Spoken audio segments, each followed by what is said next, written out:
पाहूयात पुढची बातमी। बिहारमध्ये उद्या नव्या मुख्यमंत्र्यांचा शपथविधी पार पडतोय। उद्या सकाळी 11 वाजता हा शपथविधी होणार आहे। बिहारमध्ये भाजपचा मुख्यमंत्री असणार का हे पाहावं लागेल। जेडीयूचे 2 उपमुख्यमंत्री असणार असं दिसतंय। मंत्रिमंडळात भाजपचे 15, जेडीयूचा 1, लोजपचे 2 मंत्री असतील अशी सूत्रांची माहिती आहे।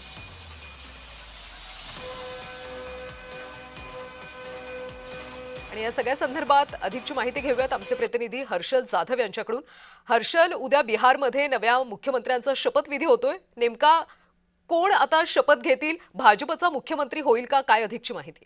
नक्कीच कल्याणी, नितीश कुमार हे राज्यासोर गेल्याने बिहारला नवीन मुख्यमंत्री मिळणार आहेत। विशेष म्हणजे राज्याचा नवा मुख्यमंत्री भारतीय जनता पक्षाचा असणार आहे आणि या पार्श्वभूमीवर पुढचा मुख्यमंत्री कोण होणार याबाबत जोरदार चर्चा रंगली आहे। बिहारमध्ये भाजपला पहिल्यांदा मुख्यमंत्रीपद मिळणार अशी चर्चा सुरू आहे। भाजपकडून मुख्यमंत्री पदासाठी अनेक नेत्यांची नावं चर्चेत आहेत। त्यात प्रामुख्याने सम्राट चौधरी, नित्यानंद राय, दिलीप जयस्वाल आणि संजीव चौरेशा यांची नावं चर्चेत आहेत। उद्या हा शपथविधी लोकभवनात होणार आहे। सकाळी 11 वाजता होणार आहे। त्यात जेडीयूचे 2 उपमुख्यमंत्री असणार आहेत। ते कोण असणार आहेत हे नेमके उद्याच कळेल। पण मंत्रिमंडळात भाजपचे 15, जेडीयूचा 1 आणि लोजपचे 2 मंत्री असणार आहेत अशी माहिती मिळते।